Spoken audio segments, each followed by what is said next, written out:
So in this Scotiabank tutorial video, I'll be showing you guys how to request an e-transfer here on the Scotiabank app. So once Scotiabank's opened up, I want you to go to the bottom left here and where it says Move Money, I want you to select on that. Once you're on this page right here, there's a bunch of different options. So there's Pay Bills, Transfer Between Accounts, Interac e-Transfer. I want you to go ahead and select Interac e-Transfer. It'll then bring you to this page right here where you're going to be defaulted to the send page. But if you want to request money from someone via e-transfer, make sure that in the top, press the middle option that says request.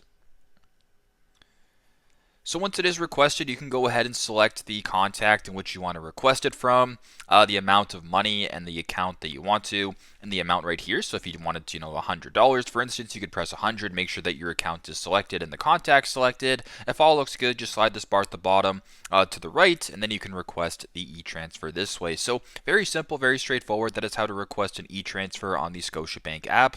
Thanks again for watching, and I hope this video helps.